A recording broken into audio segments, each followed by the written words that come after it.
Να καλημερίσουμε από τη Θεσσαλονίκη. Από τη Θεσσαλονίκη, λέω. Ναι. Την ψυχολόγο, την κλινική ψυχολόγο, αναλύτρια εφαρμοσμένης συμπεριφοράς, την Έλσα Μπάρδα. Έλσα, καλημέρα από τη Θεσσαλονίκη. Τι κάνεις? Για το Θαναϊλάκι το κάνω, ναι. Θέλω, σε βγάζω στον αέρα για να μου ψυχολογήσει το Θαναϊλάκι.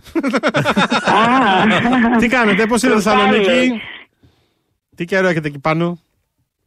Μουντό και συνεχισμένο. Αλλά ευελπιστούμε ότι θα βελτιωθεί. Θα θέλαμε πάρα πολύ να σε έχουμε από κοντά, όπως καταλαβαίνετε. Κοίταξε, θα γίνει και αυτό. Πες του, μίλα μου στον ελληνικό. Γιατί προσπαθεί τώρα να το φέρει. Θα θέλαμε να σε είχαμε εδώ κοντά μας. Μπορούμε να μιλάμε στον ελληνικό. Όπως καταλαβαίνετε. Ναι. Μίλα στον ελληνικό. Κυρία Μπάρδα, μπορούμε να μιλάμε στον ελληνικό? Ασφαλώς. Έλσα μου, θα ήθελα τόσο πολύ να σε γνωρίσω από κοντά, αλλά μόνο με τον Τζαμόπουλο έχει συνάψει σχέσεις.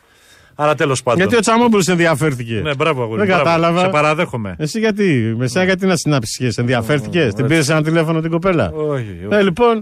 Λοιπόν, το θέμα που θα συζητήσουμε με την Έλσα Μπάρδα είναι οι σχέσεις παιδιού, προπονητή, γιατί κάνει και αθλητική ψυχολογία. Πολύ ωραία. Και γονιού. Ναι. Έλσα, μια ευαίσθητη ισορροπία μεταξύ των τριών πλευρών. Και έχουμε να κάνουμε και με παιδιά σε ευαίσθητη ηλικία. Έτσι. Και έχουμε να κάνουμε με τη συμμετοχή τους σε ένα ανταγωνιστικό περιβάλλον όπως είναι ο αθλητισμός. Γιατί θες δεν θες, μπαίνεις στον ανταγωνισμό. Έχουμε να κάνουμε με απαιτητικούς γονείς. Για πες μας. Και έχουμε να κάνουμε και με προπονητές που πρέπει να μπαίνουν ανάμεσα. Προπονητές οι οποίοι μπορούν να κάνουν τη δουλειά τους. Αναπτύξουν ένα παιδί, μπορούν να το καταστρέψουν όμως κιόλας. Η Έλσα δεν μιλάει. Η Έλσα δεν μιλάει, μαζεύει πληροφορίες τώρα. Είναι το τρίπτυχο της επιτυχίας. Λένε ότι είναι ο προπονητής, ο γονέας και το παιδί. Είναι μικρότερο το μερίδιο ευθύνης για το παιδί, ειδικά για τα τζουνιωράκια. Γιατί τα μικρούτσικα δεν έχουν τόσο μεγάλο μερίδιο ευθύνης. Καταρχάς έχουμε 5 κατηγορίες γονέων που συνήθως δημιουργείται θέμα. Αυτοί θέλετε να τους μάθετε. Είναι οι αδιάφοροι, είναι οι τρικριτικοί. Μιλάμε για γονείς τώρα? Για γονείς. Ναι, για ποιους θέλετε, όπου θέλετε ξεκινάμε. Για διάφοροι, ναι. Είναι διάφοροι, είναι υπερκριτικοί, υπερκτελωτικοί στον αγώνα, δηλαδή αυτοί που αρχίζουν και φωνάζουν και κομπλάρει λίγο το παιδί στον αγώνα. Είναι γονείς που θεωρούν τον εαυτό τους καλύτερο από τον προπονητή, γιατί έχουμε λίγο τον ανταγωνισμό, και είναι και υπερπροστατευτικοί. Υπερπροστατευτικοί. Δηλαδή, ναι, είναι συνήθως 5 κατηγορίες. Βασικά τα παιδιά δεν είναι μικρογραφία των ενηλίκων και είναι κάτι το οποίο πρέπει να αντιληφθούν και οι προπονητές και οι γονείς. Δηλαδή ούτε οι γονείς είναι σωστό να προβάλλουν τα θέλω τους, τα δικά τους θέλω και τη δική τους ανάγκη για μία νίκη στα παιδιά, αλλά το ίδιο είναι και οι προπονητές. Αλλά και οι προπονητές θέλουν να δείξουν, σου λέει, έργο, να κερδίζουμε για να έχουμε να λέμε, να έχουμε τη δουλειά μας.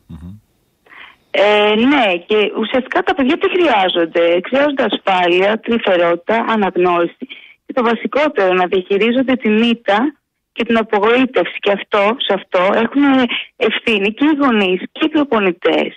Αλλά τα πάντα εξαρτώνται από την προσωπικότητα. Δηλαδή, οι περισσότεροι ρωτάνε τι κάνει, τι είναι αυτό που κάνει κάποιον τον καλύτερο προπονητή ever. Είναι αυτά τα 3 χαρακτηριστικά, όπως και η θετική διάθεση απέναντι στα παιδιά, να είναι δίκαιοι, δηλαδή μην ποντάρουν μόνο στο δυνατό παιδί, σε αυτό το οποίο θεωρούν οι ίδιοι ότι έχει ταλέντο, να ποντάρουν και στα υπόλοιπα. Γιατί η άθληση, ειδικά στις ακαδημίες, είναι και ένα μέσο, ένα μεγάλο σχολείο για κοινωνικές δεξιότητες, ένα μέσο ψυχαγωγίας. Κοινωνικοποίηση. Είναι μια απόλαυση, κοινωνικοποίηση, και ουσιαστικά είναι και μια απόλαυση. Δηλαδή όλο αυτό πρέπει να γίνεται μέσα από ένα παιχνίδι. Να είναι απολαυστικό για τα παιδιά, να μην κατατάει καταναγκαστικό έργο. Ο ιδανικός γονέας για σένα, Έλσα μου, ποιος είναι? Σε αυτές τις 5 κατηγορίες που μας είπες, ναι. Σε αυτές τις 5 νομίζω ότι χρειάζεται δουλειά και στις 5, για να είμαι ειλικρινής. Δηλαδή, ούτως ή άλλως δεν βοηθάει το παιδί σε καμία περίπτωση σε κανένα κομμάτι της ζωής του. Αλλά ούτε και αδιάφορος δηλαδή εντελώς, αλλά ούτε και υπερπροστατευτικός και απαιτητικός, τέλος πάντων. Να το αγχώνει και τα λοιπά, ναι. Ναι, δεν είναι σωστό. Δηλαδή, πρέπει και ο ίδιος ο προπονητής να βάλει λίγο στο παιχνίδι και τον γονέα. Δηλαδή, είτε είναι αδιάφορος, είτε υπερκριτικός, είτε οτιδήποτε. Ο προπονητής είναι η θέση του να τον βάλει λίγο στο παιχνίδι. Να τον βάλει στην έννοια του αθλητισμού, στην αξία, το τι έχει να πάρει το παιδί από εκεί. Αλλά οι συμπεριφορές που θα περιμέναμε από ένα γονέα ο οποίος βοηθάει το παιδί του και το πάει ένα βήμα μπροστά όσο αφορά τον αθλητισμό, είναι πρώτα απ' όλα να μην επιδιώκουν να ικανοποιήσουν τα δικά τους όνειρα μέσα στην αθλητική πορεία του παιδιού τους. Δηλαδή, φανταστείτε ένα γονέα τώρα, όπου πιέζει υπερβολικά το παιδί, στο τέλος το παιδί θα κλατάρει και το πιο πιθανό είναι να σταματήσει. Εντελώς. Είναι να μην αποδεχτεί την ήττα του. Γιατί η ζωή δεν είναι ότι τα πάμε πάντα τέλεια. Δεν εξαρτάται πάντα όλα από εμάς. Έχουμε και τις άσχημες μέρες μας. Να είναι ενεργά ενισχυτική, και αυτό γίνεται προς τους αδιάφορους γονείς. Δηλαδή, δεν παρκάρουμε το παιδί μας, το πάμε, το γυρνάμε, και αυτό λίγο το ενισχύουμε. Το να μάθουμε στο παιδί του να αποδέχεται τα λάθη του, γιατί μόνο έτσι θα εξελιχθεί. Να αποφεύγουν να μην έχουν μη ρεαλιστικές προσδοκίες από το παιδί, παραπάνω από ό,τι πρέπει. Δηλαδή, ένα παιδί που έχει πρόβλημα με οπτικοκινητικό συντονισμό δεν συντονίζεται πολύ καλά, δεν θα γίνει ο καλύτερος ποδοσφαιριστής. Σωστό. Οπότε βλέπουμε αναλόγως και τις δυνάμεις του παιδιού. Να αποφεύγουν, πολύ βασικό. Πολλοί δεν θέλουν να το δουν κιόλας. Δεν θέλουν, γιατί μερικές φορές κάποιοι γονείς η μόνη μορφή της ουσίας που έχουν είναι μέσα από το παιδί τους. Δηλαδή, μέσα από αυτό περιμένω ότι δεν έκανα εγώ, θα το κάνει το παιδί μου. Και αυτό λίγο. Και όχι μόνο αυτό, ότι ό,τι δεν κάνανε αυτοί, δεν πετύχαν αυτοί, περιμένουν το παιδί τους να το πετύχουν. Είναι και κάποιοι που οικονομικά δεν είναι πολύ καλά και περιμένουν ότι το παιδί τους είναι μεγάλο αστέρι και θα τους λύσει το οικονομικό πρόβλημα. Και το ζορίζουν ακόμα περισσότερα, ξέρεις τώρα, τα γνωστά. Να πάει να κάνει τη μεταγραφή, να γίνει καλός ποδοσφαιριστής, να πάει στη μεγάλη ομάδα, να βγάλει τα λεφτά για να σωθεί το οικογένεια. Εκεί αρχίζει η πίεση, λάθος πίεση θα έλεγα.